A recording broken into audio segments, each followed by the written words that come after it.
Well, beautiful people, best damn nation. It is Wednesday, and you know what time it is. It is the Best Damn Wrestling Podcast. I am your humble host, Brian Renegade, and with me, I have the best damn crew. First of all, I have the ultimate entrepreneur. He's going to make it hot and steamy and sexy this weekend, Jack, with his fashion show that's going to set the city all ablaze. He is the man, the myth, the legend, the genie of the Best Damn Wrestling Podcast, the dawn of the Best Damn Wrestling Podcast. LP is in the building. What's going on? What's going on? Feel like I ain't been on here in a minute. Oh, man, it's good to have you on the show, my friend. Good to be here. Oh, man. Next, we have Senor Fuego himself, the ultimate chef. You know and love him as Chef Showtime. What's happening, pimp? What's good? How you guys doing? Oh, man, blessed and highly favored, as the old folks would say, sir. That's how we go. Feel like I got a little bit of lag. Next, we have the king of grapplers. He's your mama's favorite wrestler, and he can whoop your daddy ass, Mr. Everything, Victor Andrews. Hey, man, check this out. Hold on one second. What's going on, fellas? Y'all sound like y'all sleep or something. Let's liven this thing up. I'm about to live this thing up real quick. Hold up. I got you. Hold on right quick. Ladies and gentlemen, boys and girls, children of all ages, Best Damn Wrestling Podcast proudly brings to you the best damn wrestling podcast of the world. Brian Renegade, LP, Chef Showtime, Mr. Everything, the best damn wrestling podcast. And if you're not down with that, we got one word for you.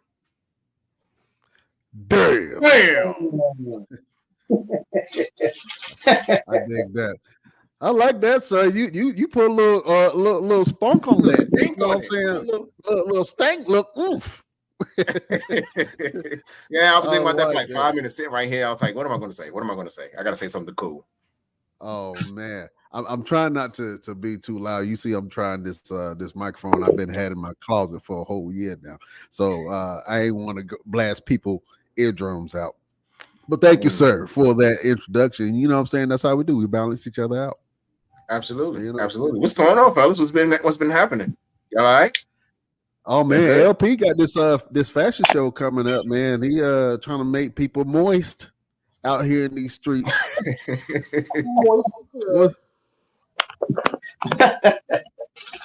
What's happening, LP? What's going on with the fashion show, Bo?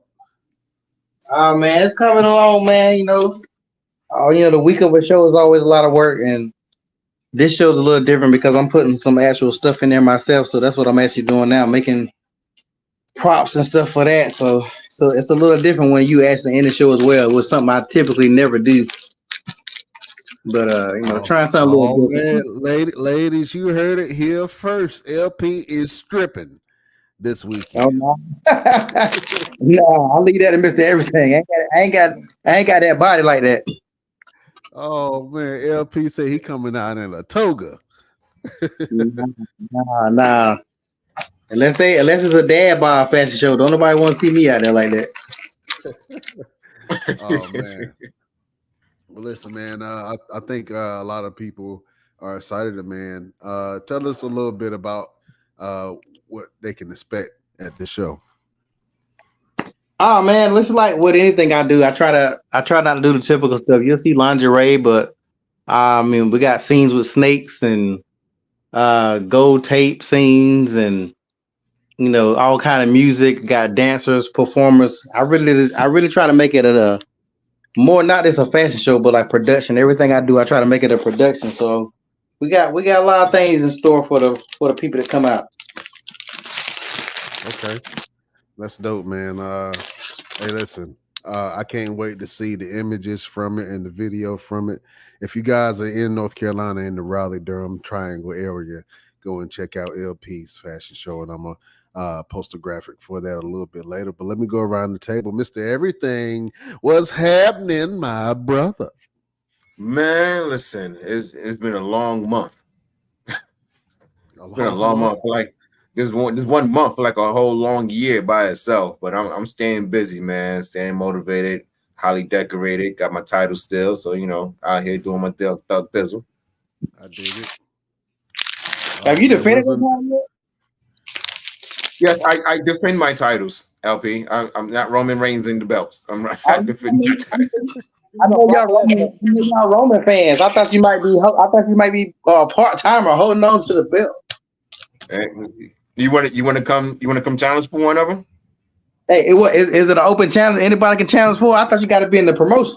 I'm throwing the open challenge directly to you. Come on. You're ready to me. Oh man. Oh man, you better do some. He said what? If it's a non-disqualification match, I might take you on there. Me and the boys gonna show up and take that damn belt.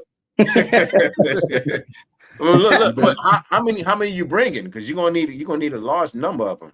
Hey, don't worry about this. When you see the Ministry of Darkness show up, just take about it.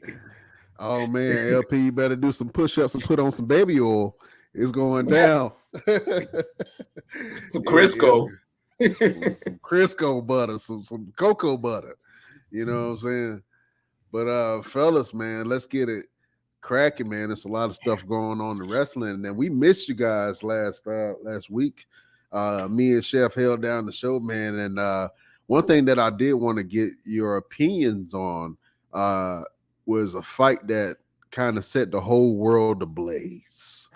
And you guys know what I'm talking about, the Francis Ngannou fight with Tyson Fury, man. And Mr. Everything, you're a boxer, man, and you fight in MMA also.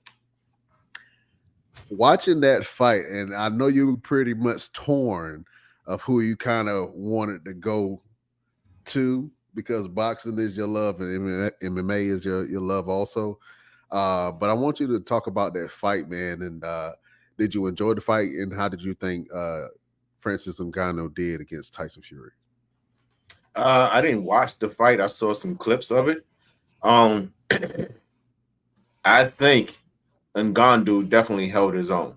From the highlights that I've seen, he went out there and held his own. Tyson Fury with the little elbow, little elbow thing that he threw in there, kind of set him back a little bit, because it's like, yo, you had to go to some extreme measures to be able to say that you're better than this guy who came from the MMA world.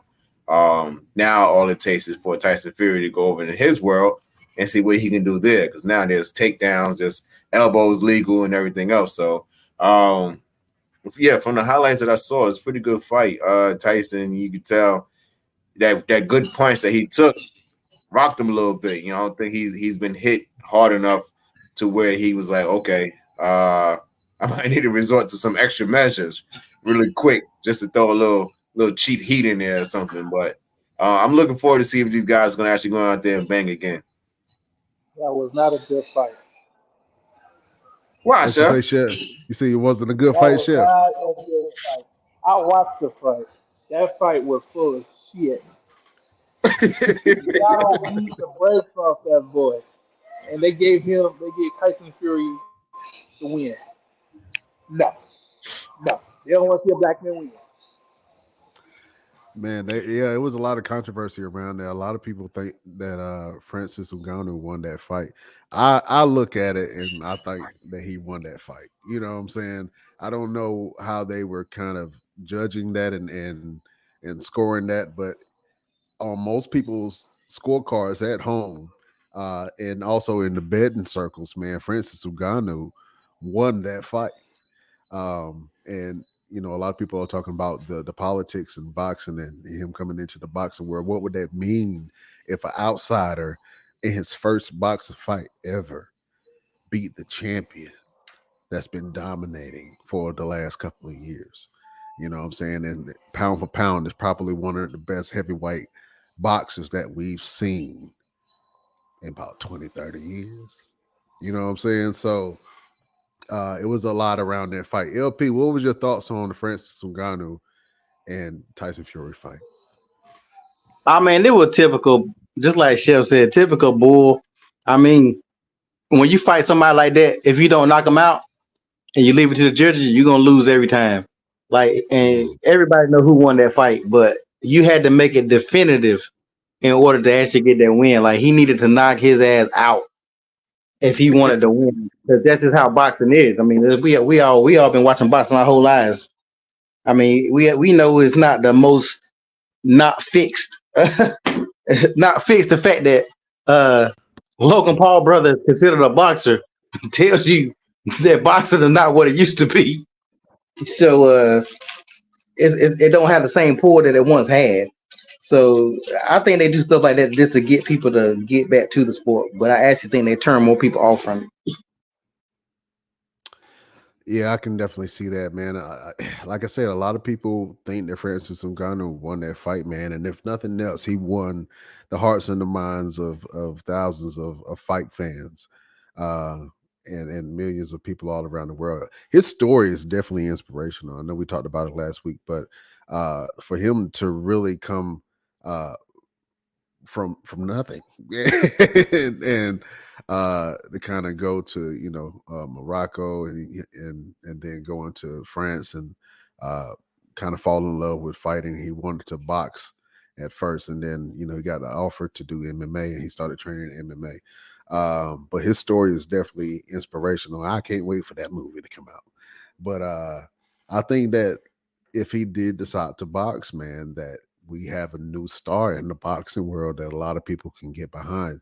And a lot of people are waiting for the Deontay Wilder versus Francis Ngannou fight. You know what I'm saying? But, a lot of eyebrows was raised. You know what I'm saying?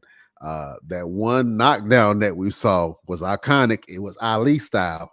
You know what I'm saying? With the, you know what I'm saying? That was definitely an iconic, pose and he posterized him on that thing. So he could not deny his power. He could not deny his conditioning. And, I think if you got Mike Tyson in your corner, you're going to win every time, man. You know what I'm saying? So he might not have won the fight, but he definitely won public opinion on that thing. And sometimes in this world, in the fight world, that's what you need, because that's going to get you more fights and more money in the future. Man, Chef said, I thought that fight was bullshit. I hear you, Chef. I hear you, Chef. Oh, man. Listen, fellas, Judgment Day is burning on all the cylinders. Let's talk wrestling real quick, man. We've seen 2 new members possibly join Judgment Day. One for sure is confirmed. JD Madonna got his cuts on Monday by Damian Priest and said, hey, man, you took a bullet for Judgment Day. You took a bullet for me. And so I got to go ahead and that's a guy I can fight beside. I can go into battle with. You know what I'm saying? So he gave him his cuts and he said, welcome to Judgment Day. So JD Madonna is officially in Judgment Day. He is no longer a neophyte. He is no longer somebody that's trying to get into the club. He is now a full-fledged member. And it looked like Mommy put her talons in your boy Drew McIntyre. And now Drew McIntyre looks like he might be in Judgment Day also. Fellas, I want to hear your thoughts about it. Do you like Drew McIntyre in Judgment Day? Or do you think this is just a one-off for Survivor Series? Let me go, LP. I don't think he's gonna join the Judgment Day. He's not a fit. I mean, JD McDonough's not really a fit either, if you want to be honest. But he can be a little soldier. Because Dom is not the best when they do 4-on-4 matches. Dom don't cut it. So I think JD McDonough probably is a better wrestler than Dom. So I think that's why they did it.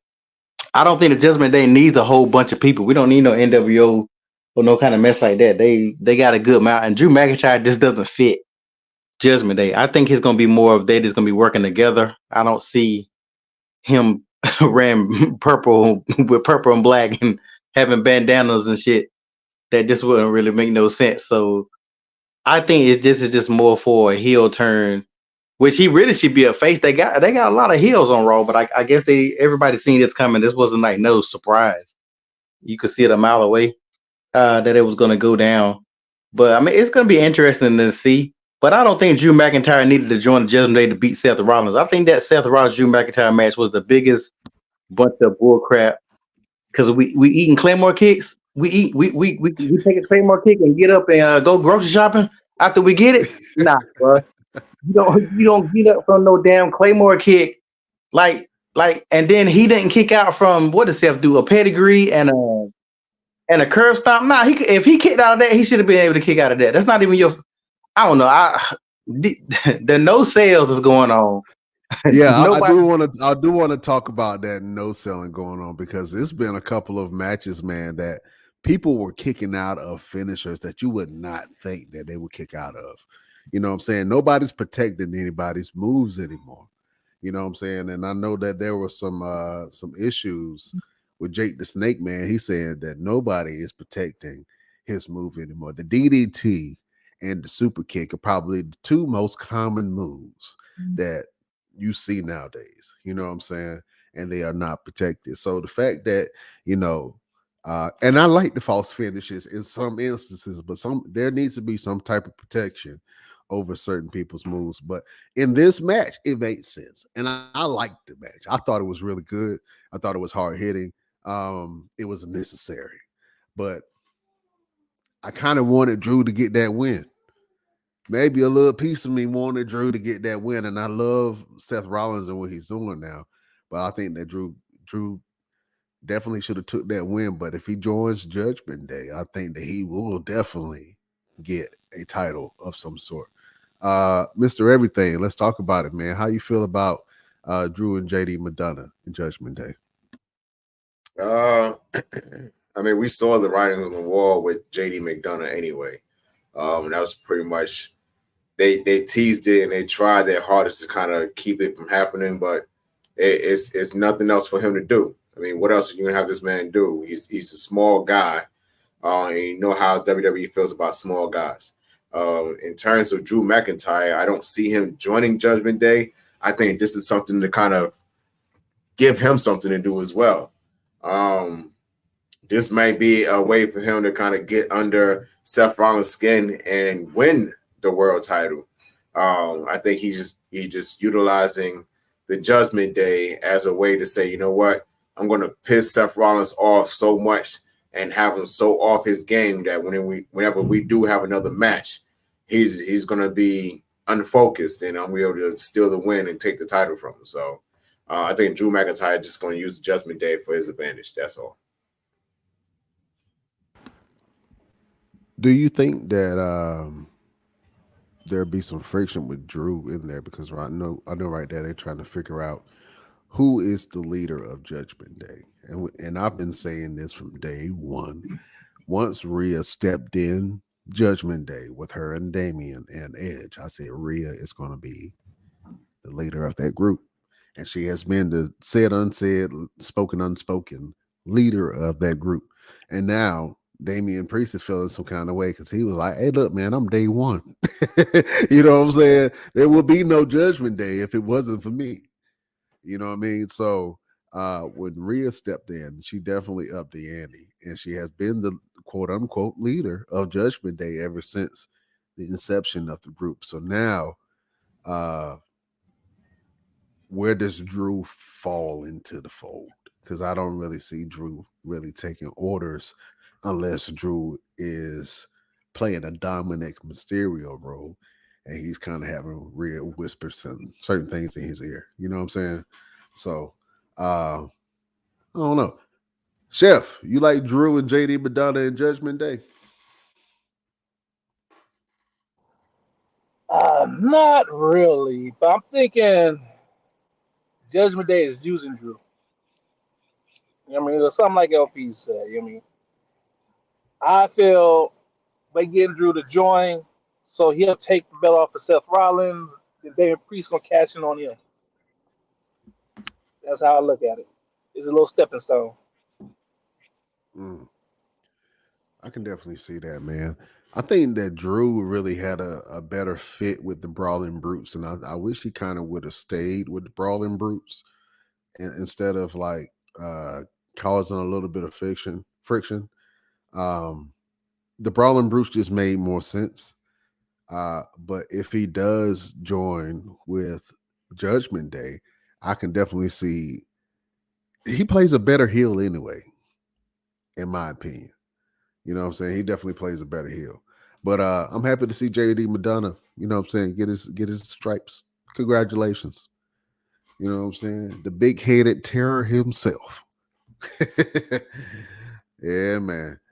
Uh fellas, we also saw on Friday, Damage Control had a match with the Queen Charlotte Flair, Bianca, and Asuka. And in between the match, Asuka turned and split the mist into Bianca Belair's face. So now we have Kairi Sane and Asuka in Damage Control. Let me know if you like it. Let me go around the room. LP, do you think that Asuka and Kairi Sane are a good fit in Damage Control? Ah, I don't know. I don't really see the point of it. I don't really. Are they trying to make a female dominant group? I guess maybe that's what they're trying to do, but I don't really see a point of it. Um, I don't know. I can't feel a certain way about it. I wasn't excited about it by no means. Oscar's better by herself. I don't like I like Oscar being crazy ass Oscar. Um, I just don't see a point of them making that damage control even bigger. Damage control to me is good with three people.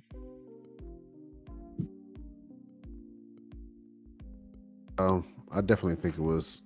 I like it, man. You know what I'm saying? Maybe they just might terrorize and be the new Judgment Day / Bloodline, and it looks like it's the same kind of storyline where the women of SmackDown have to kind of click up together to go against Damage Control. It's the same story that's playing out with Judgment Day. It's the same story that played out with the Bloodline. It's the same story that played out with Evolution. When you have those dominant factions and dominant groups, same thing with NWO. When you have those dominant factions and those dominant groups, and then the other people on the roster are just trying to survive. You know what I'm saying? So you have that instance where this is the first time that an all-female group like this has been this dominant. You know what I'm saying? From the tag titles into Io Sky having the women's title. Damage Control is doing some really good things. Mr. Everything, let me know what you think about it. Do you like Asuka and Kairi Sane in Damage Control? Absolutely. Like you said, this raises the dynamic in terms of factions and goals. We haven't seen a very dominant women's faction in a very long time, and with Asuka, Kairi Sane, and Io Sky in this Damage Control, I mean, it's the Kabuki Warriors 2.0 with the addition of Dakota Kai and Bailey, who is probably going to be on her way out. You know, they're probably going to turn on her, send her on her way out, which kind of opens the door for the 4 horsewomen.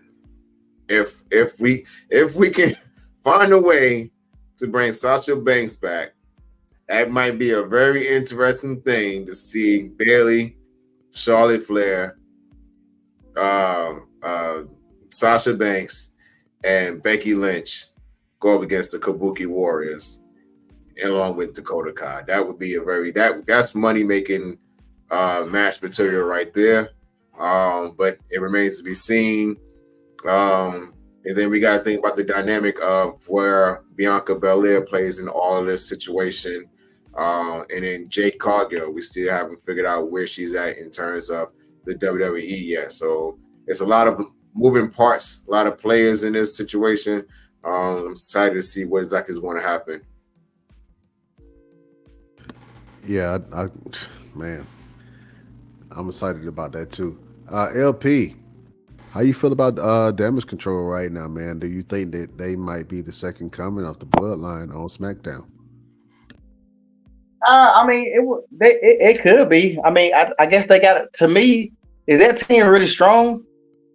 Like, would you really be worried about that team as a female? Like, I don't know. Like, for me, if you had a Charlotte Flair and Nia Jax and uh, what's the other girl name?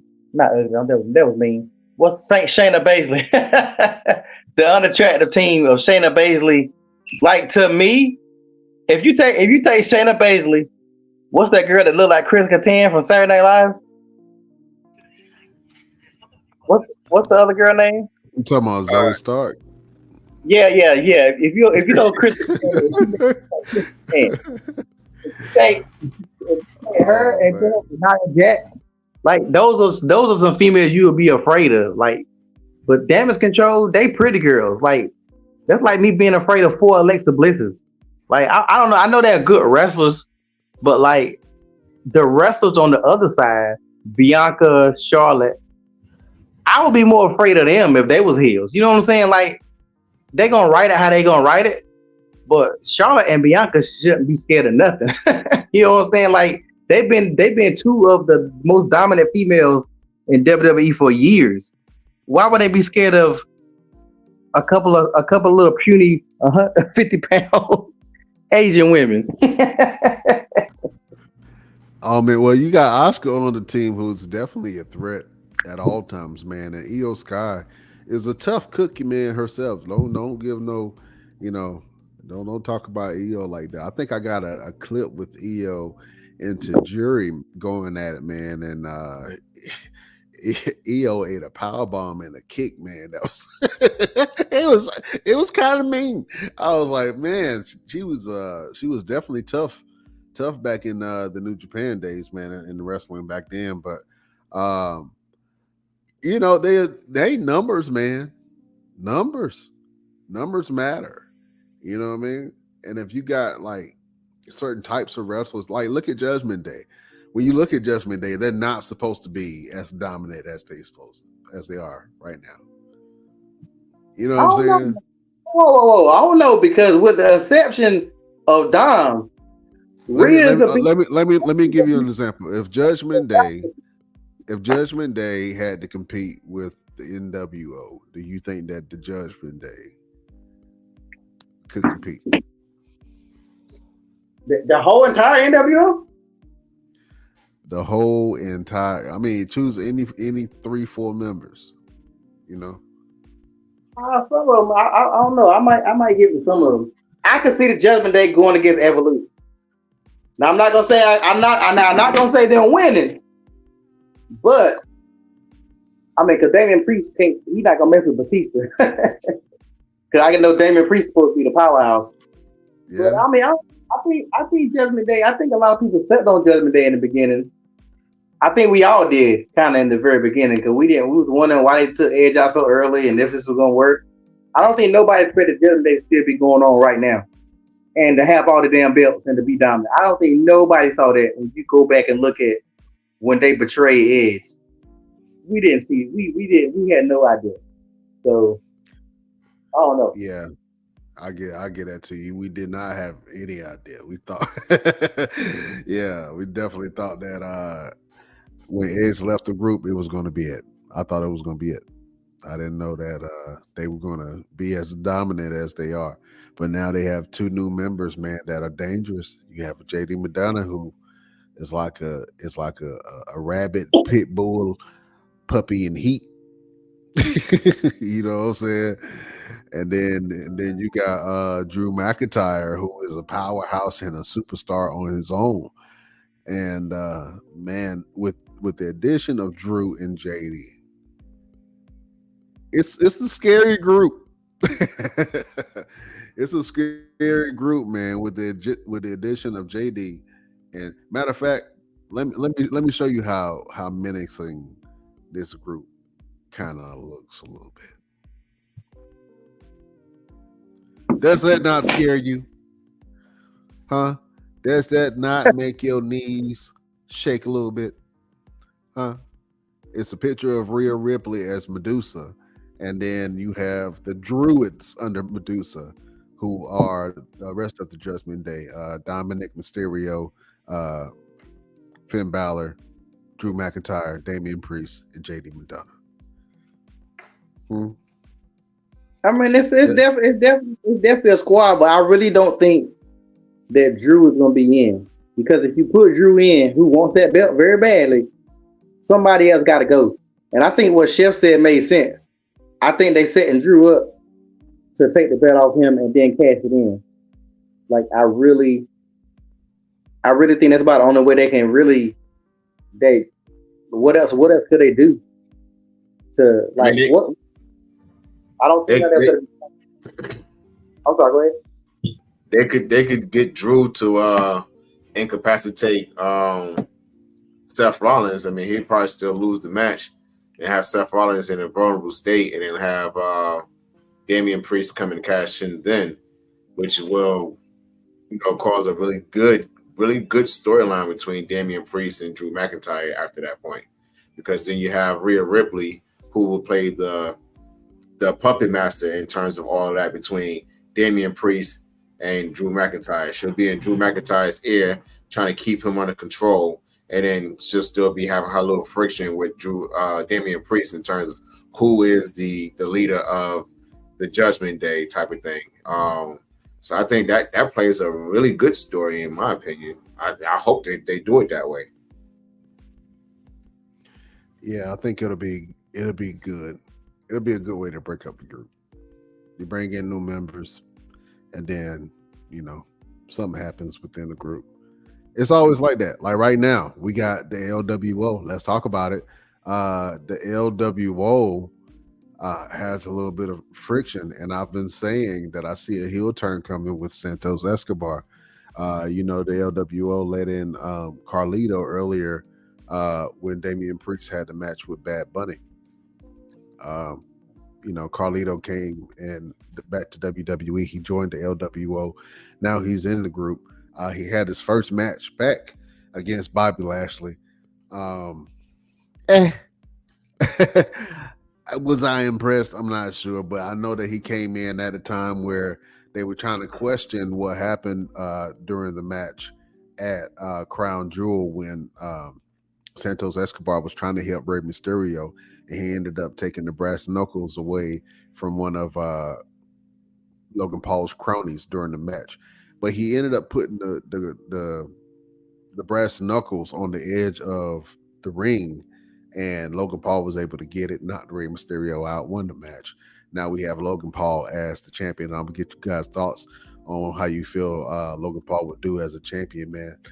He's already rubbing his nuts all over the championship belt in the shower. I don't know what's that about. And I want to talk about that also, man. But yeah, Mr. Everything. There seems to be a little hypocrisy going on here. Let's talk about it real quick. Okay. You have Logan Paul, right? He's now the United States champion. We just talked about the LWO possibly breaking up with the introduction of the new member, Carlito, and he's kind of causing some friction. Rey Mysterio ended up getting turned on again. I don't know what's this thing about everybody turning on Rey. The nice guys are getting turned on. And Santos Escobar ended up beating up Rey Mysterio, the beloved Rey Mysterio. First of all, I want to see what you guys think about this possible storyline and Santos Escobar possibly leaving the LWO, or the friction that's in the LWO. And then the second part is going to be Logan Paul is now the United States champion, but I want to talk about the hypocrisies a little bit between the picture of Logan Paul and the picture of Mandy Rose, and both of them having platforms which they are monetizing their platforms. And Mandy Rose was penalized for it. Logan Paul has not been penalized for it. I want to talk about that. But right now, let's talk about the LWO possibly splitting up. What do you guys think about this storyline? Let me go, Mr. Everything. It's stupid to me.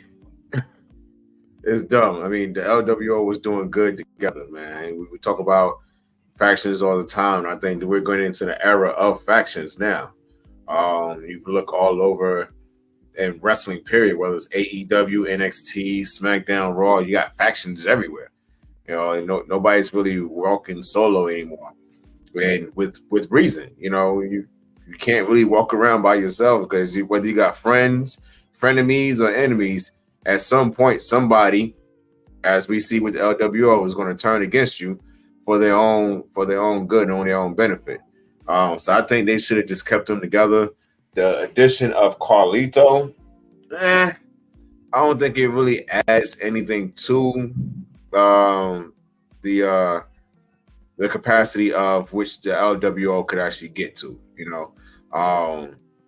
But again, you got to look at the two younger guys that's in the LWO, and I can't even remember their name, which makes it even more important because I can't even remember those other two guys' names. All I know is Lena, Santos, and Ray and Carlito, and then the other two guys. So and they're amazing talents. I seen their match at NXT Halloween Havoc. You know, they're amazing. But it's just when they go on the main roster, they're just sitting back looking like the Two Stooges or something, you know. So I just don't know. I'm interested to see where it's going to go in terms of Santos Escobar. Do I want to see a Santos versus Carlito match? I do not. Love Carlito to death, but that match he had with Bobby Lashley, I don't know who to blame. I don't know if we blame Carlito for it or we blame Bobby for it, but at the end of the day, it was boring. Yeah, it was definitely boring. Yeah, and look how they protected him at the what was the pay-per-view he came back. What was that? SummerSlam? No, that was WrestleMania. No. He just recently came back. That was WrestleMania? Yeah. No.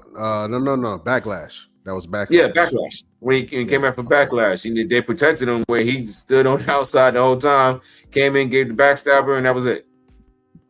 So I don't know. I don't know where they're going to go with this. They should have just left it alone.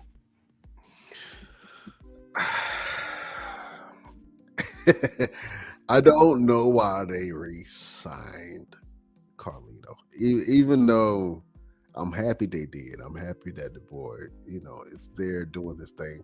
I don't know what place he's going to play in this new era. You know what I'm saying? And me watching him wrestle, I wasn't that excited to watch him wrestle. He moved really slow. He's bigger now. He has more muscle. That's good. But his moveset hasn't really changed. And he still has the moveset of a lighter wrestler, right? Drop kicks, cross bodies. He does, you know, power slams every once in a while, but most of the time it's moves of a lighter wrestler. Even his move, the backstabber, that's becoming a common move that a lot of people are using now. And if I'm being completely honest, when he did hit it, it did not look like it did any damage whatsoever. it looked really lazy. It looked like the person just leaned back and it's like, it's a light stretch. I don't know, man. I don't know. I think Carlito would have fit better in the AEW environment because they are more welcoming to older wrestlers. But if you come back and you not memorable or dominant, I don't see Carlito. I don't know if I want to see Carlito on my TV every week. I'm just being honest. I love Carlito to death. You know what I'm saying? But I'm just not sure he's that guy. LP, what do you think about LWO and this whole friction thing? Do you think that Santos Escobar is going to step out on his own? Well, I don't know what he's gonna do. I just hope he don't step out his own and create another version of the LWO, and they start some kind of war like that, and that's gonna be dumb. Like I'm not a big fan of the LWO. That's just because they're just the LWO. They have nothing other than to just saying they're the LWO. So I understand why they did something because they basically haven't done anything. I mean, people cheer for them because they're Hispanic or whatever, but when you get past that, what have they really done as a group?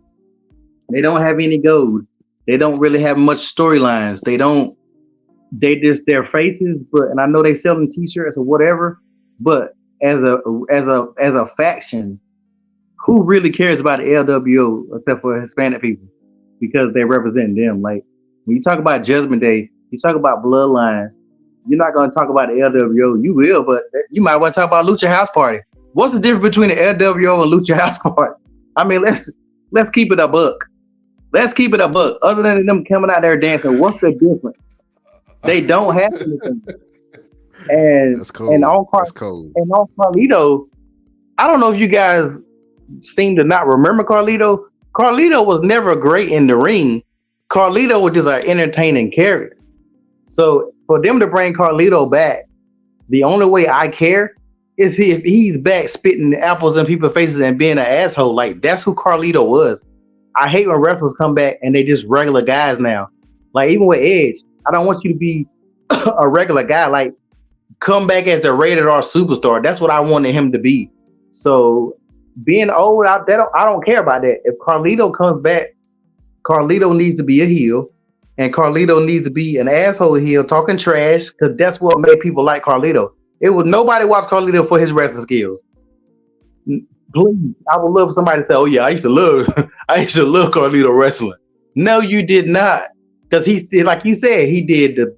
Go back and watch when he wrestled Ric Flair. Like he did all the basic stuff you could do when he wrestled John Cena. He got the belt. He had a U.S. title. Well, I think he won a U.S. title the first time he showed up because his character was just like that guy. So the only reason why Carlito can work coming back is if they do something with him. That's why I think they brought him back. But I guess we'll see. But Carlito wrestling every week. That really shouldn't be an option. But they needed something with LWO because nobody's doing nothing with them tag belts still. Now they just sitting on two more new people that's just sitting there. So you got these people in this group. None of them are going for any titles. They gave Ray that title, what they're really sitting there. So what else is going? What else do they have going on? I can definitely see Carlito if he was leading the heel group of the LWO. And you know what? If the LWO did have a heel division to it, you know what I'm saying? Because, all right, for instance, what was the group with Conan and what was Conan's group when he had the NWO, right? But he had red and black. LWO. He had LWO too, right? Mm-hmm. He won the LWO. He was in the NWO red and black. Remember, it was him, Ray, Kevin Nash. Yeah, he was in the Wolfpack. He had another faction too, man. That was all Latino. It was LWO, and that's where Ray got it from. It was LWO. No, Conan was not in the LWO. Conan was in the LWO. It was like talking about he had a group in either the WCW or TNA. They was like a bunch of like Hispanic gang members. Yeah, something like that. I don't know if that was in TNA or definitely it was in WCW. Yeah, it might have been WCW, but yeah, you talking about he was a gang. There was a bunch of gang people. That's what you talking about. Yeah, that's what I was talking about. Well, listen, fellas, I want to talk about Logan Paul real quick, man. He took some pictures, man, some questionable pictures of him with the United States title, and he did exactly what I thought he was going to do. He's taking that title everywhere that he goes. He's putting more eyes on it. But he did something that was a little questionable, man, and he took a picture with the title taking a shower, right? Butt ass naked, water dripping down, taking a shower with the belt on. And we all know that Mandy Rose, she took a picture also with her title and she was nude under the belt. You know, it was something that had been done before. Everybody's kind of mimicking what Shawn Michaels did, right? But I think that the reason that Mandy got fired, and I think they was trying to put that picture as framing it as that's the reason why, you know, she violated ethical moral codes of the WWE or some shit like that. But she also had an OnlyFans page, or it goes by a different name, but it's pretty much the same thing. She sells pictures of herself, whatever the case may be. A lot of female wrestlers now are doing that to promote themselves. You know what I'm saying? Whether it's their OnlyFans page or fans pages, or doing different content. Natalia is out here with her daughter posing for everybody to see. You know what I'm saying? If I'm TJ, I ain't letting that rock. I ain't letting my wife just show the world everything. But yeah, so is there some hypocrisy in the Logan Paul belt situation versus the Mandy Rose belt situation? And like I say, I know that they both have platforms where they're getting paid in money outside of the WWE. But is there some hypocrisy in that? Do you think the Mandy Rose should have been let go because of that reason? Now that we have somebody like Logan Paul doing the exact same thing. Let me ask that question to LP. Well, you know how it is. I mean, women always get treated a little bit different. If I were Mandy Rose, I would have been talking to my lawyer, and I would have been getting me a nice little lawsuit somewhere in there, because it definitely was the same thing. You can't say Logan Paul is not with WWE because he's under contract. So you can't say that he's just like a Bad Bunny or somebody who just show up temporarily or whatever. Like, that dude is he has the belt. He's official now. So yeah, I definitely think it was kind of some bull, but I think a lot of time in situations like that, if a company wants to fire you, they're gonna find a way to fire you. And then they're gonna try to cover it up or try to blame it on this, that, and the third. I think most of us probably either seen it in real life or dealt with it on our own. You know, they'll find a way to get rid of you. So I think they want, for whatever reason, I think they had an issue with Mandy Rose, and then they use that as an excuse.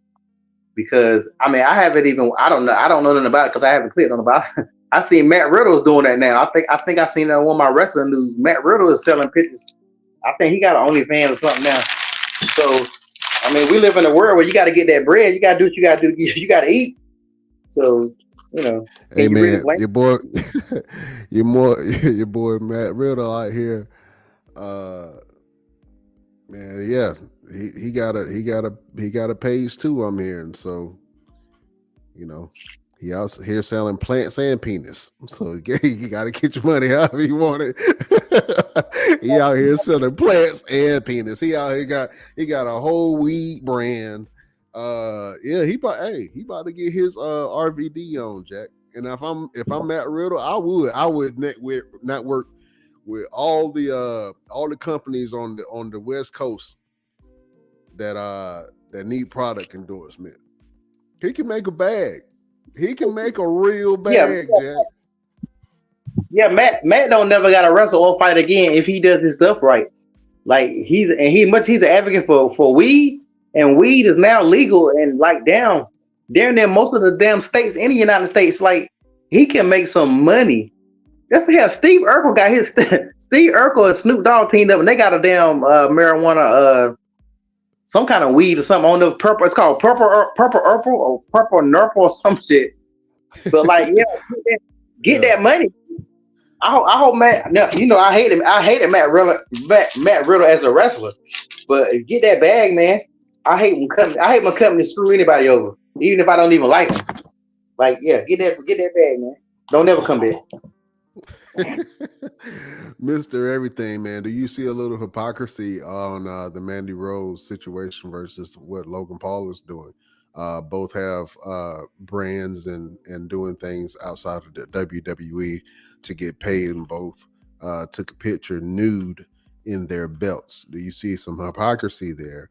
And Yeah, do you see a little hypocrisy there? That's a good question. Yeah. Yeah, absolutely. I mean, we got to take in consideration Logan Paul is like Shawn Michaels' boy, so it's like an homage to Shawn Michaels. He did it first type thing. But yeah, if you're going to treat Mandy one way, you gotta, Didn't Mandy do that for the same exact reason? yeah, exactly. So you got to give everybody fair shake, and Logan Paul seems like he's untouchable right now. He can do no wrongs in any kind of way. I mean, I even saw the video where he was talking about um, uh, Triple H came to him and said, "Look, we got a thing around here where we make sure the talent ain't having sex with the belt on. So please don't go out there and be having sex with the belt on." And he turned around saying, and next thing he knew, he was clapping cheeks with the metal around his waist. Yeah, and I know definitely would. I would. You would, Mr. Everything. Let me go off topic quick. Don't do that. Let me go off topic real quick. I got to do it. I got to ask it. Mr. Everything, have you ever clapped cheeks in your belt before? No, I have not. No. You have never clapped cheeks in your belt before? No, honestly, no, I have not. Has it crossed my mind? Let's move on. Protecting your brand, sir. I appreciate that. I get it. You know what I'm saying? Keeping it pure for the kids. I dig it. You know what I'm saying? The kids, Yeah. We'll talk later. Hey, if I'm winning, if I'm a champion, I'm definitely clapping cheeks. Baby. Oh yeah. Call me champ. I'm clapping cheeks. The only thing I'm wearing is socks. Timberlands socks in the belt. I'm tearing that Timberlands on. Yep. Baby, get the baby oil. It's going down. Oh man. But it's crazy. It's crazy to see. I mean, because you think about it, the WWE has been very stern about the talent being able to make money outside of WWE in different ways. With AJ Styles having his gaming podcast, that was one thing. But then the New Day was okay to do theirs. So it was two different dynamics. So I don't know if we can really push the whole gender situation right now too much. But it is some truth in the Mandy Rose and your boy Logan Paul type of thing. And just really quick, I did look up the name of that faction you were talking about with Conan. It was LAX. It was LAX. It was LAX. Okay. Thank you. I could not remember. I was like, what faction was that? But going back to the topic, man, the Logan Paul versus Mandy Rose situation, and I don't even know if a situation. I'm making it a situation. I'm bringing light to it because I kind of see a lot of hypocrisies on Logan Paul wearing the belt naked and having his own brands and pushing his own stuff, and Mandy Rose was doing the exact same thing. She just had it on a platform that she controlled. So. Does she have an argument there? I think that she does, man. Here's the thing: does she care? I would. At this point, does she care? Because she's getting her money either way. Yeah, she getting her money, but she had worldwide recognition on the product of WWE. Yeah, but here's the thing: you can utilize companies like for instance, any job you do, any company you do. You can utilize that company to kind of build yourself and build your own brand. And once you branch out and start doing other things, you already have those eyes on you. So something like WWE, you went out there, you did your thing, you became a champion in one of the brands of the WWE, and then now you've been let go. But before you was let go, you built up this separate entity that helped you in terms of publicity. So I don't think she's going to miss out on any type of WWE money. If anything, she probably made more money after that because now she can go a little bit deeper. She can work with different people and do some different things. So I think it probably helped her a whole lot. And then let's be honest, WWE bring her back. Once they start seeing how much publicity she's getting and how many eyes she got on her in terms of what she's doing, they're going to bring her back. And she's going to make more money because they're going to have to give her a bigger contract. I can definitely see that, but she would have to make herself a bigger star outside of the WWE, and I'm not sure if she's going to be able to do that on her platform that she's doing right now. Now, I may be wrong. but she would have to make herself a bigger star for them to kind of bring her back on a big contract like she would want. I know Well, I'm asking for a bag. remember when the women used to do Playboy? Remember WWE used to send them to do Playboy? Yeah, And, Sable did Playboy. Who else did Playboy? and then Shawn Michaels did Playgirl. You Shawn had Michaels China did Playboy. China did Playboy. You had, was that during? Yes, during WWE. Okay. Because they would advertise it on their gimmicks. Because they had one where whenever they made the front cover, they had them speak about it right there in the middle of the ring, and they showed it. They didn't show like anything raunchy or anything like that because you got the front cover. You probably still had clothes on, but they showed it on WWE TV. Yeah, but I think the difference with that is the difference the way Mandy Rose did it. That's her platform. WWE don't get none of that. WWE, Right, if WWE getting a piece of the pie, then they don't give a damn. So that's the difference, because when all them girls used to do Playboy, you better believe that WWE got some of that $1 million or whatever that they got doing it. And that was butt naked, because I had the issue that Christy Hemme did. Oh no, Christy Hemme was on cat. So yeah, now that was that woman. that was the best. Because everybody. Anybody listen, Best Damn Nation. If anybody got any information, any kind of contact information, phone number, email, smoke signal, Morse code for Christy Hemme, let me know. Yeah, because everybody wanted Trish to do it, but Trish would never. Out of all the stuff that Trish did while she was there, Trish would never do it, and I was always surprised because she was damn near doing every damn thing else. But for free. For free. doing everything for free. That would have been the biggest selling copy ever if she would have did it, but she never did it. Shoot, you remember they used to have the whole swimsuit issues with all the divas in there. They weren't new, but Yeah. But now now they got a different now with the whole world like it is, and everybody's so PC and everybody's so afraid to do everything. Now they got to try to have everything PC.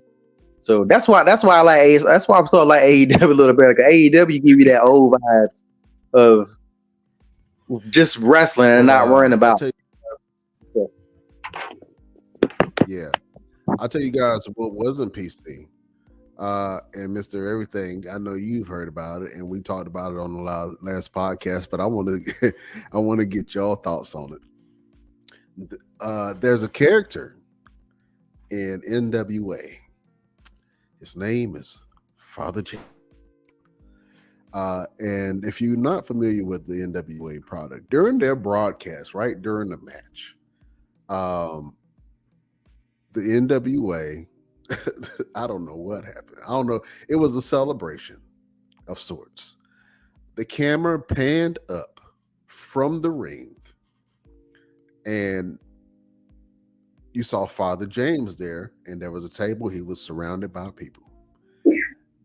Father James was caught on TV, on camera, live,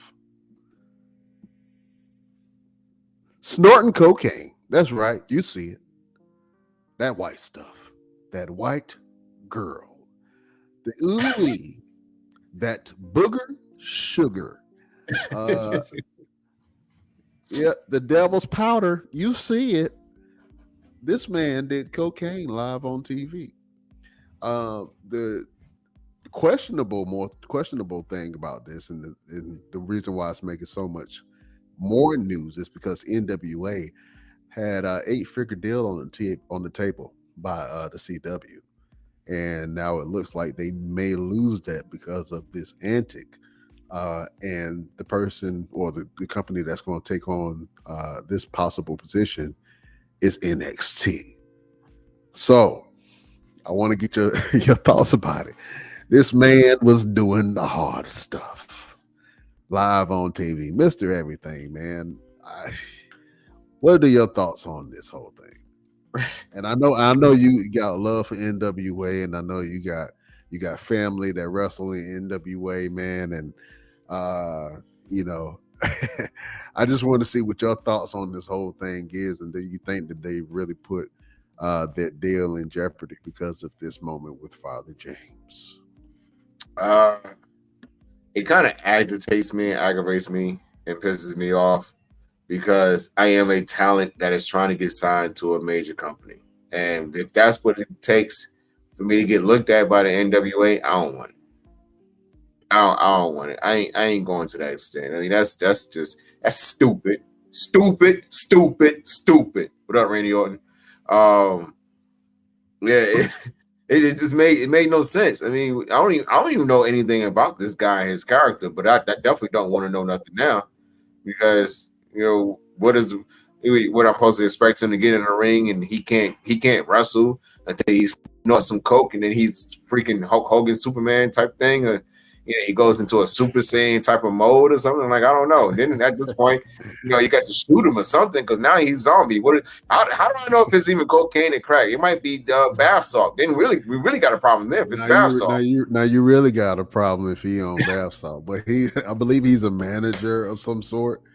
Almost a Paul Heyman like figure for NWA.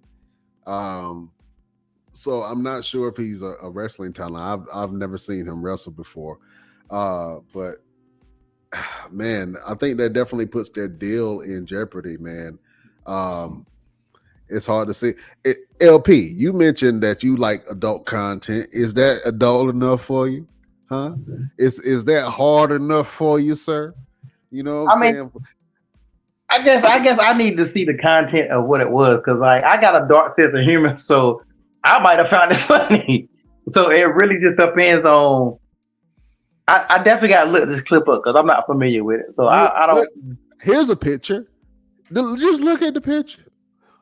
You got some white stuff on the table. Father James got a bag. He also got a spoon. He also has ladies of the night around him. That's right, Jezebels surrounding him, partying with him. The man took a whole toot on TV. A whole toot. On live on TV. That's the context right there. You can go back and look at the clip, but I'm telling you what happened. It was nasty. Well, isn't wrestling supposed to represent all factions of society? So let's not forget about the drug addicts out there. We're not doing that. Nope, no. You think that drug addicts don't watch wrestling? They trying to hit a different demographic. No, we're not going to do that. Now look how many people got suspended, sent home, sent to rehab for every little thing that you can think of, and you're going to just broadcast it on TV like it's just normal. We're not doing that. I mean, he stuck his whole face in that too, and the girls too, right? The girls did it too, the girls right? too. Yeah, women of the night. No. Lucy's. So what did the company? What did the company say about it? Like, I'm pretty sure what did they say? What was the point? They didn't say anything.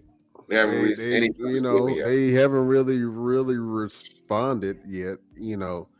If I'm the company, I would say, hey, that was a horrible storyline. That's the best thing you can do. It was a storyline that went the wrong way. We apologize. That's the best thing you do. With a $8 million deal on the line, you better apologize. They messed it up for themselves, the company, all the wrestlers. Like, bruh, you know what I'm saying? I don't know if they're gonna get an opportunity like that, especially after this. They gotta let that die down a little bit. You know what I'm saying? Yeah, they need about 6 months for that. Yeah, you gotta do some patrol on that. You know what I'm saying? Yeah, you gotta do some patrol on that. Other than that, I don't see it happening. Fellas, I got the graphic, but I didn't get a chance to load it. Mr. Everything, recently you said on your social media, sir, that you wanted some real competition. Recently you said on your show or on your platforms that you wanted to wrestle a real one. Do you know what I'm referring to, sir? Yes, I do. Yes, I do. And I stand by it.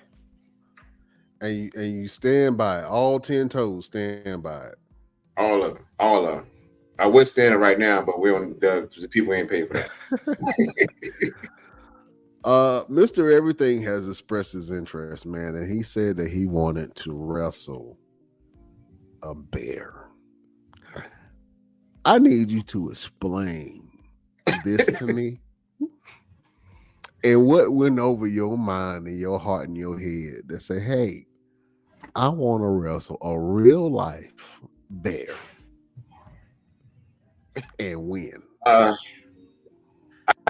could blame it on frustrations, but you know what? I've always been that person that wanted to exceed my limits, and I just want to see if it's possible, if I'm capable of doing it. I've seen videos of guys like wrestling bears and things like that.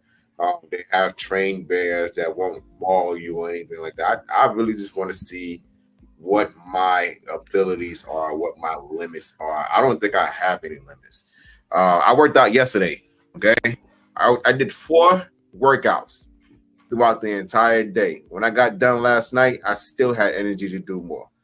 And that's just how my body is built. And the more energy I use, the more I gain.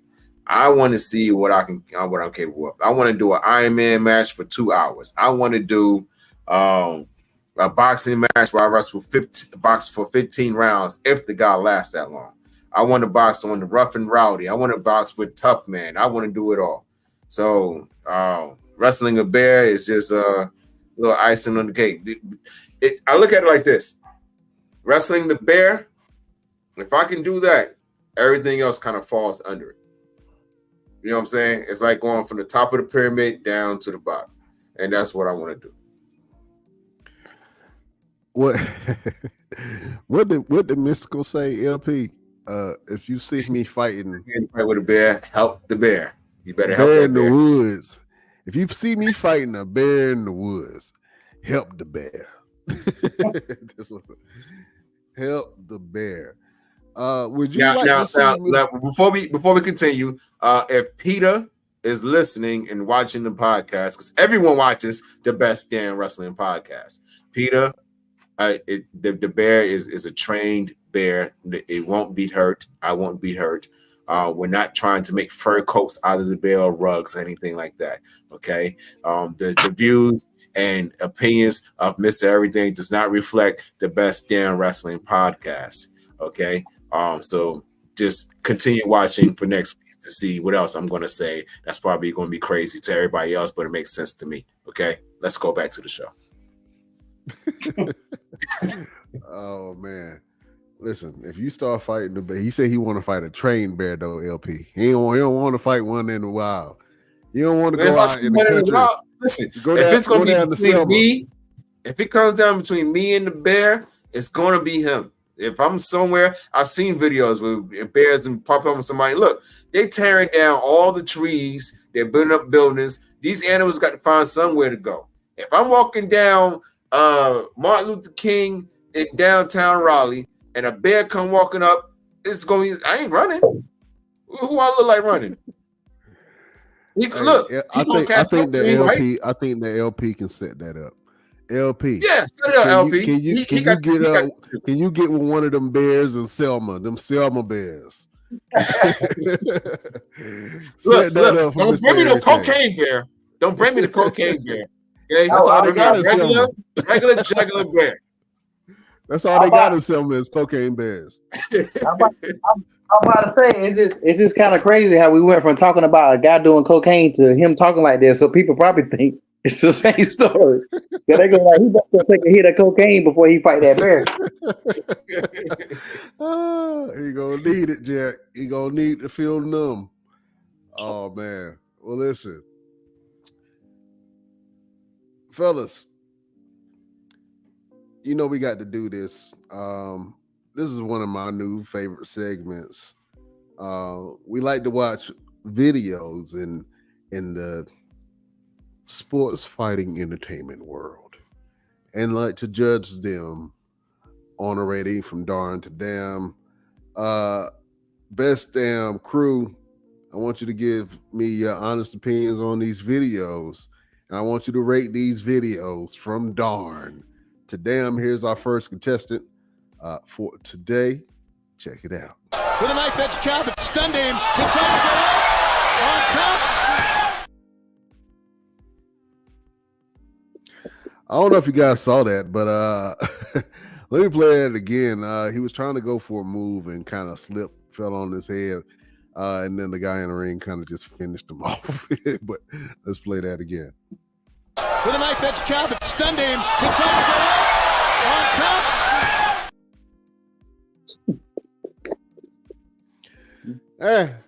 Mr. Everything gave it a shrug, man. What would you rate that thing on a rate of darn to damn? Dang. I mean, shit happens. Dang. You know, it's listen, if you're supposed to be able to hit every move perfectly, you might as well just be the world champion for every company. It happens. I like the fact that his opponent kept the match going and then just stand there and just look at him like, okay, I'm confused with what to do. So I give it a little darn. Dang. Yeah. A little bit. Miss Oh man. LPZ, what would you rate that video from darn to damn? I'll say darn. It was all right. He looked like he might have had a concussion after getting hit in the back of the head. Yeah, that's what I thought too. I thought the back of the head was definitely harder than the front of the head. Oh man.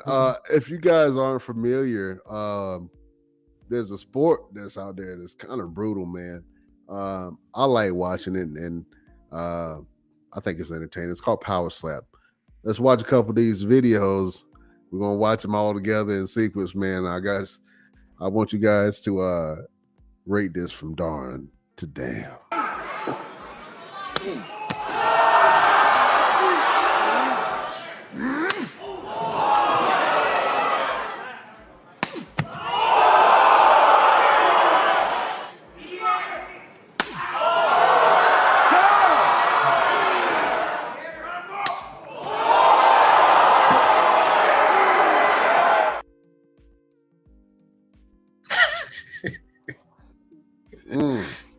And those are some big boys taking them slaps too.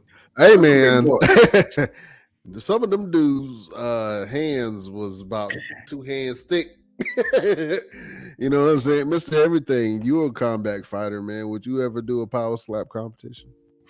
No, for what?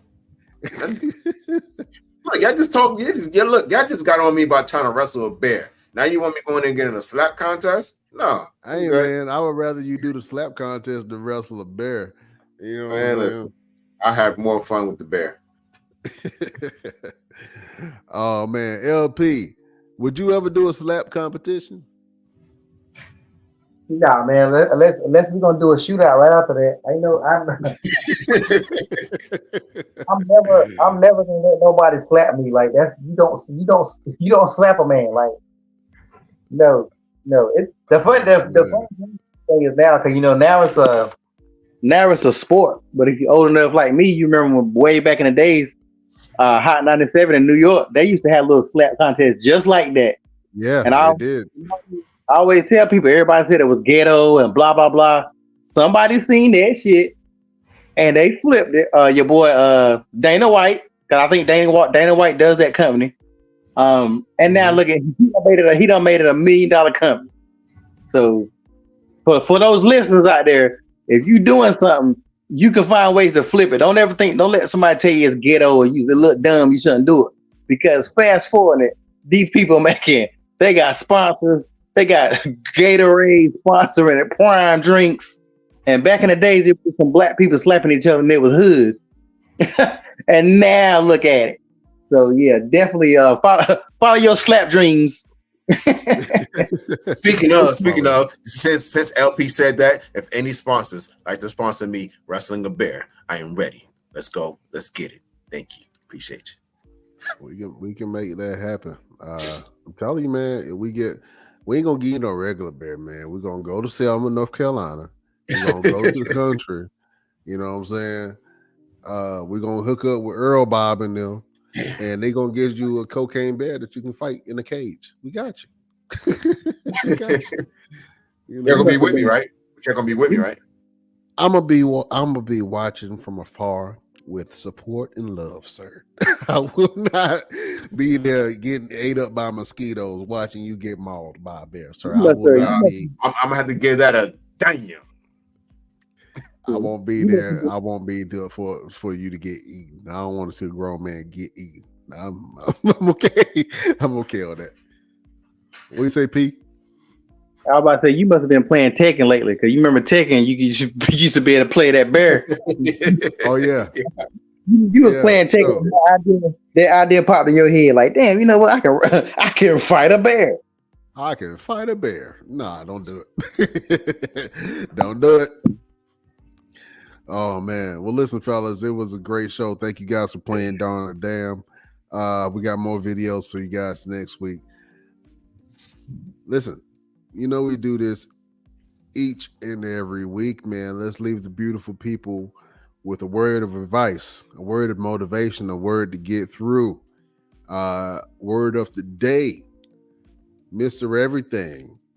Do you have a final word for your beautiful people?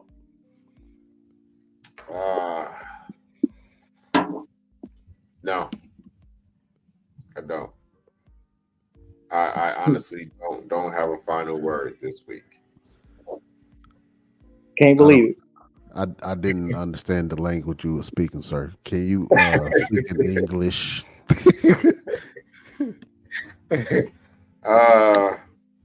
Yeah, I'm a little struggling this week in terms of a final word. All I can say is, don't worry. Go for bears. Yeah. Don't poke the bear. And if you see me in a fight with the bear, help the bear. There you go. That was a good one. Don't poke the bear, but if you see me in a fight with a bear, help the bear. I like that. You know what? I'm elaborate on that. If you see me in a fight with the bear, help the bear, because everything that I've been through in my life, that bear's going to need somebody to help him. Because once I release all this frustration, you're going to read in the newspaper and you're like, it's a damn shame what Mr. Everything did to that daggone bear. The bear was just walking by, just trying to get him some honey, and Mr. Everything just walked up and just mollywopped him. So, yeah. That bear was never right again. Mm-hmm. He walked with a gimp and a lazy eye for the rest of his life. Got bears walking around with guns when they hit tomorrow. I thought you was Mr. Everything. My bad. They got pictures of your ass in the woods. Uh-huh. put up talking about wanted. Look, if you see this man, go ski. You better not say ski.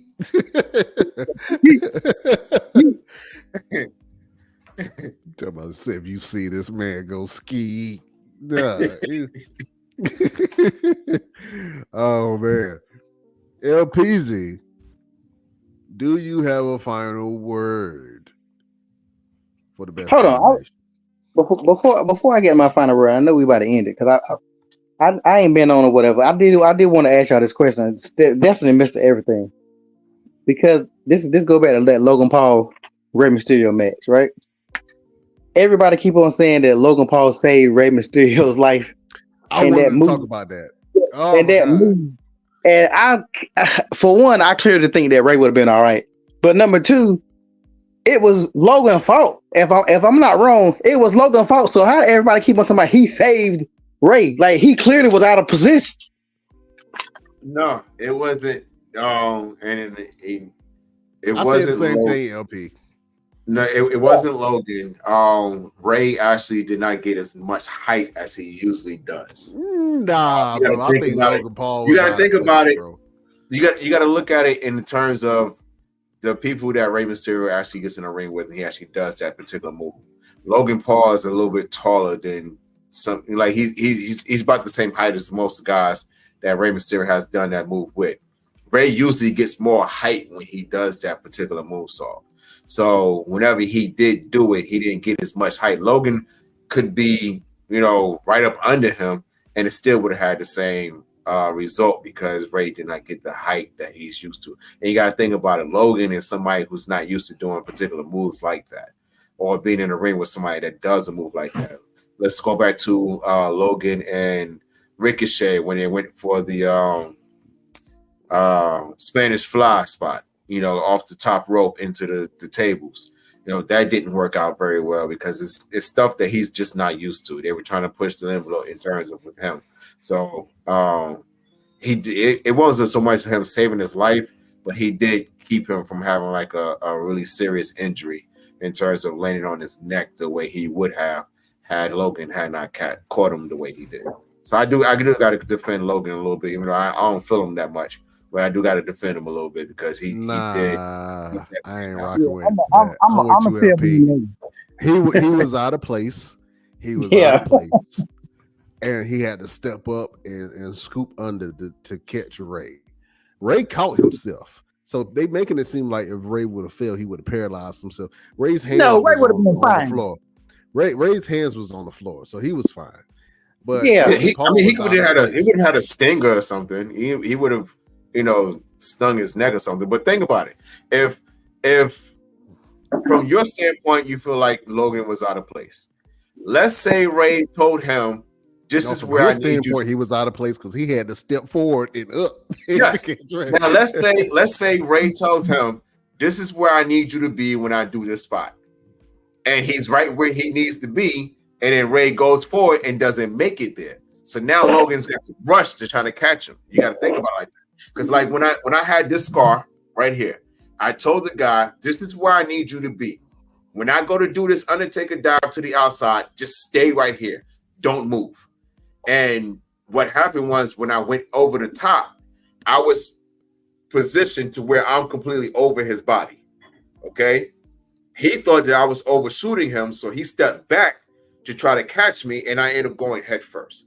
So you got to think about it in terms of where someone tells you to be, in terms of how you're doing a particular move, and then what actually happens. So when Ray's going for that spot, and he says, "Okay, I need you right here. Don't move. I will get to you." And he goes for the spot, and it doesn't work out very well. Logan has to step up and try to catch him. So that way, because his mindset is always going to be, and respectably, his mindset is, "Okay, I don't want this man to get hurt. He's a legend. If he gets hurt on my accord in terms of a match with me, where does that leave me, and what does that say about me to the guys in the locker room?" See, so you got to really think about those things in terms of that. I still blame Logan. That sounds good, but I still blame Logan for that was a diplomatic. It was very diplomatic what you said, sir, but I still blame Very PC, but I still blame Logan ass. And I feel like Ray would not have died. Like everybody keep on talking about, he would have been paralyzed. Calm the hell down. He would not have been paralyzed. No, he wouldn't have been paralyzed, but he wouldn't have got up very, very quick the next morning though. Oh yeah, he definitely would have been a little sore. little bit sore. Back to the final word. When you see somebody about to do something, make sure you're in the right position.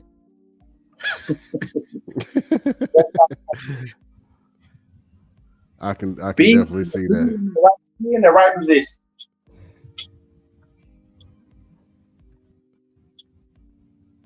We've lost Brian, and his final word is fade to black. Oh, there he is. His final word was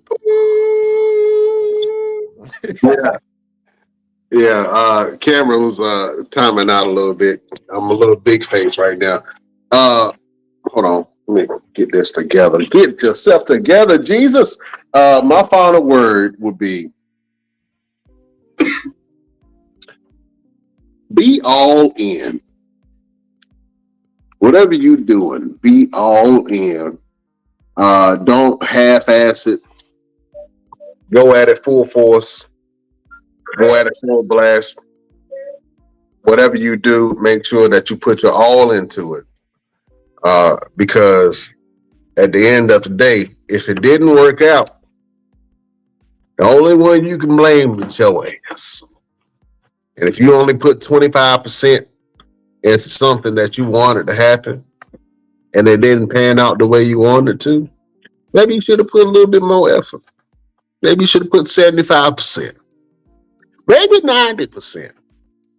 But if you just take my advice and be all in whatever you do, then that means you're giving 110% to whatever you want to make happen in your life. That is a final word from your boy, Brian Renegade. Fellas, was that word okay? It was pretty good. I like that. I didn't even know y'all can hear me. I was just talking. I had no idea if y'all can hear me or not. Oh, man. But listen, this was a great show, fellas. Let the beautiful people... Hold on real quick before we end the show. We have Survivor Series coming up, right? The teams are kind of shaping up. We know that it's going to be Damage Control versus whoever, and it's going to be Judgment Day versus whoever. If you could make your ultimate Survivor Series team 5 wrestlers from any era, at any age, let's say they prime, who would you put on your Survivor Series team? Let me ask that question to LP. Said any 5, any era? Wrestler from any era. You got 5. In their prime, right? In their prime. All right, give me Brock Lesnar. Brock Lesnar early years, not this Brock Lesnar. I'm talking about kick Zach Gowen down a flight of stairs, Brock Lesnar. Let me get that. Let me get that Brock.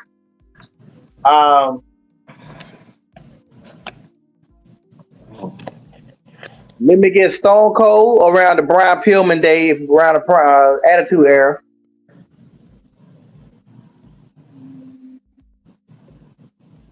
Give me 80s Ric Flair.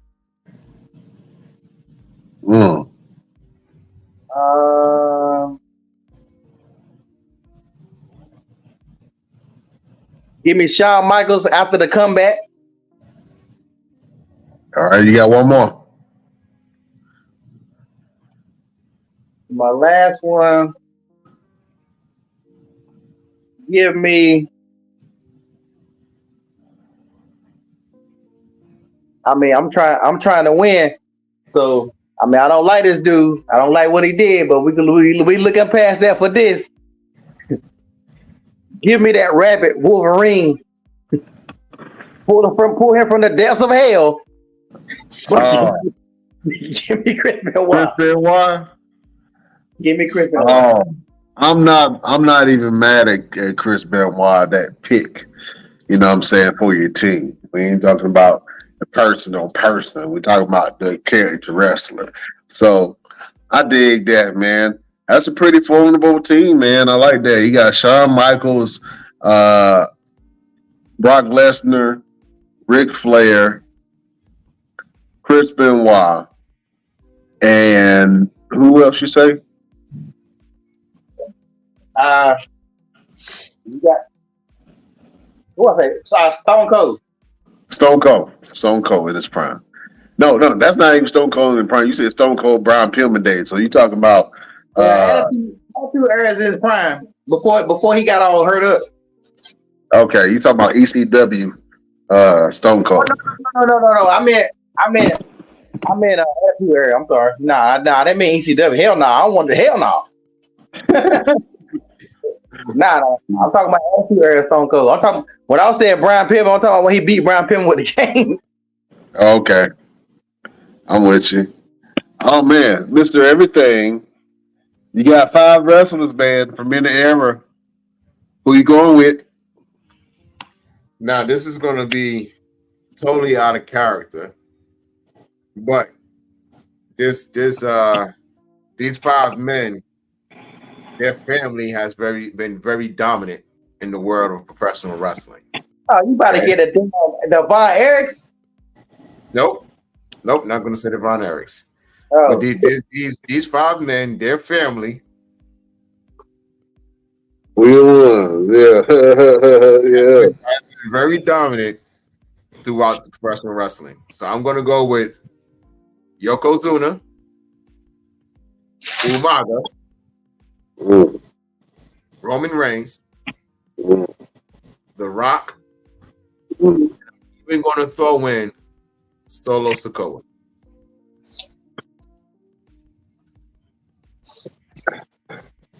I can't even say nothing on that. I'm not. My team will destroy that team. Yeah, right. My team will destroy that team. You be talking about wrestling, or we talking about a fight? Talking about we talking about Survivor Series. Yeah. Either way, wrestling or fight. Who on your team gonna see Brock? What? Roman? Who gonna see Brock? Yokozuna sitting on him? Umaga? Come on, man. Umaga? Man, please. Man, look. All they need is for Umaga to catch that spike one good time, and then Yoko sit on his ass. It's a wrap. Good night. See you later, Brock. Thanks for coming. Oh, pop his ass out. Yokozuna in his prime. You know how that man used to move? Man, he used to be able to throw like super kicks. Oh, them little crescent kicks. Man, he throw a kick to somebody and sit on them. It's a wrap. I got you. Let me get mine in real quick. You know what I'm saying? Cause y'all left out some absolute greats, man. Let me get the Undertaker. So Taker in his prime. Let me get Batista in his prime. Give me Bobby Lashley when he was world champion. That Bobby Lashley destroying everybody.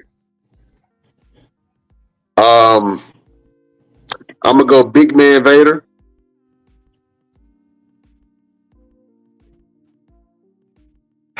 And you already took the great one, so I can't put The Rock on my team.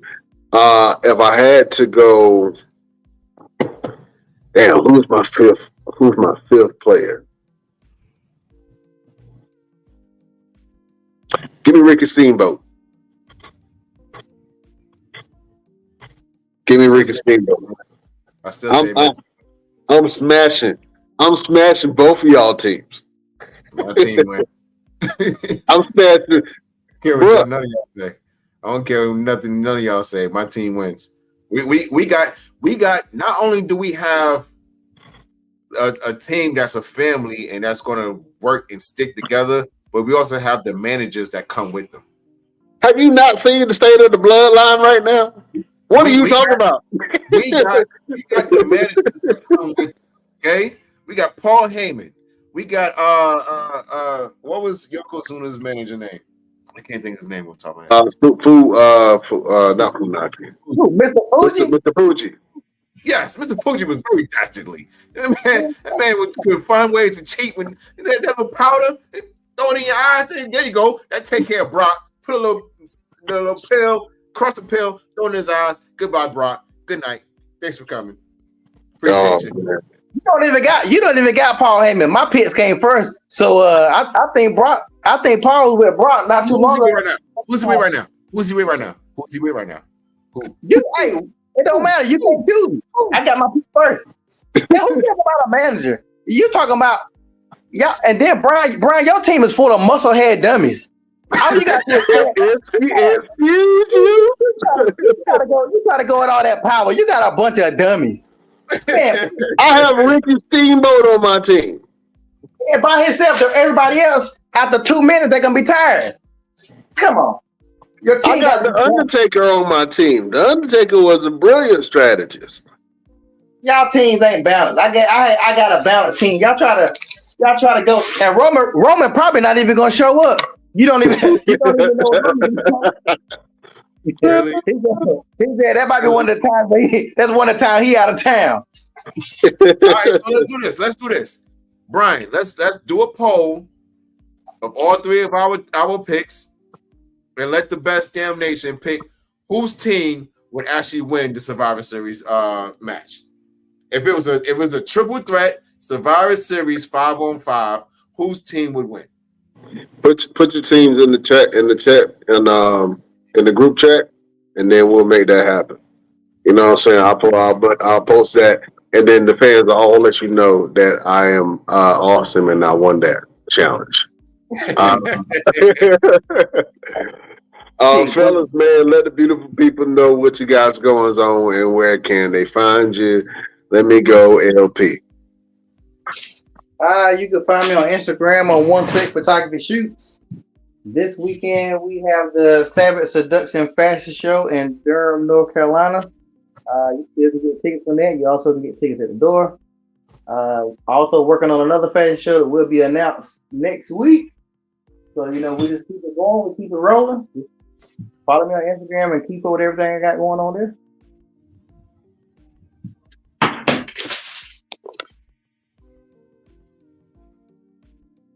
Damn, did I put y'all to sleep? No, I think Brian frozen. Oh, I thought he was asleep. He was like he's sleeping. Damn.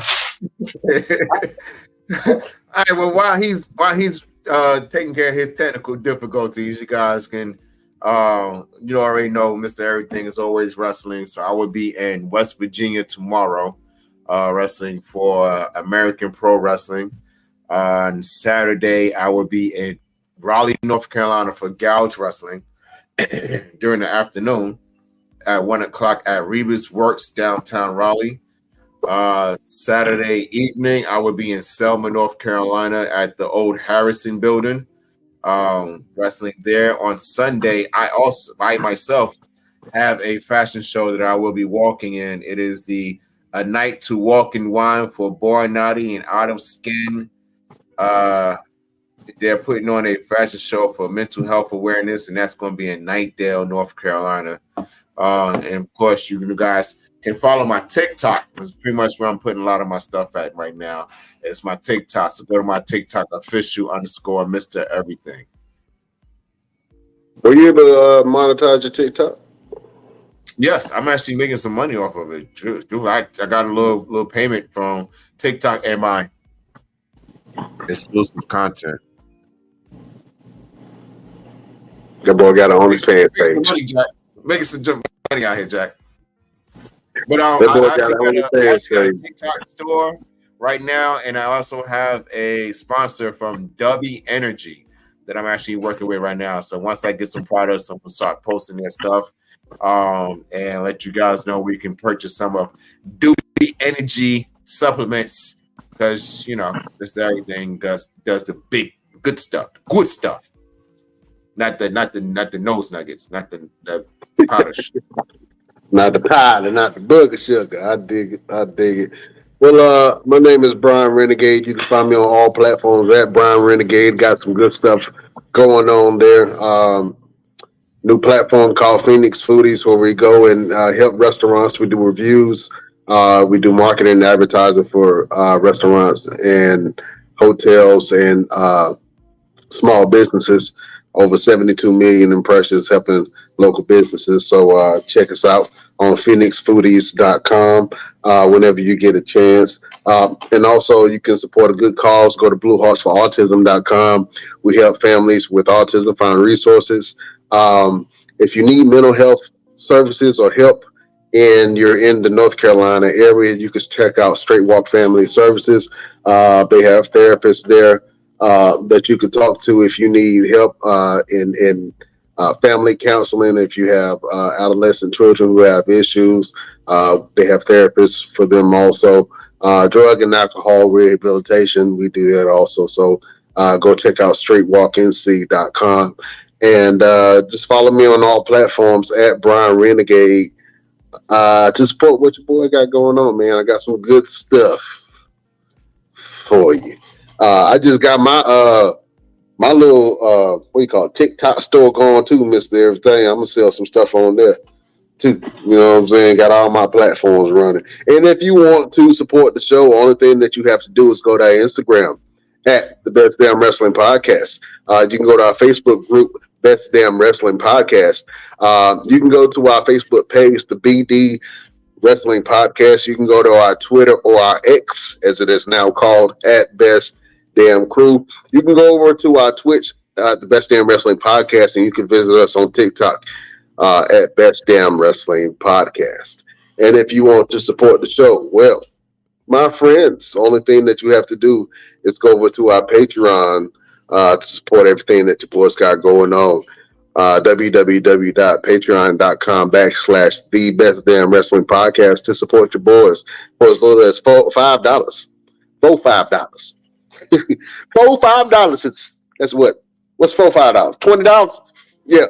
For $5 or for $20.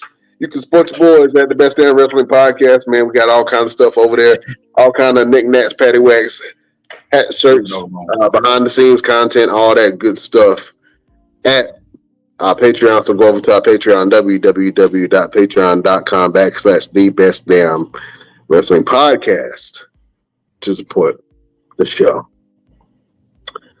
Fellas, thank you guys for joining us, man. We're going to get another show cracking for you guys next week. If we got some time, maybe we'll squeeze one in later on this week. The fellas is busy, man. We working out here in these streets, y'all. You know what I'm saying? Listen, we showing love. Last words. Anybody got anything they want to leave for the people? Anything they want to mention? Nope. Mr. Everything Good. He's still ready to fight that bear. Yep. Yes. Bring me some cookies and milk before I fight the bear. LP. Yes, sir. You got some words for the people? You good? Yeah, I'm good, man. Just tune in next week. Yeah. We gotta run these numbers up. Gotta run these numbers up, Jack. So, we love y'all. We can't hold you anymore. Tell your mammy and them that the Best Damn Wrestling Podcast is the best thing smoking. And you can join us next week on the next Best Damn Wrestling Podcast. Fellas, it's always a pleasure. We bid you adieu.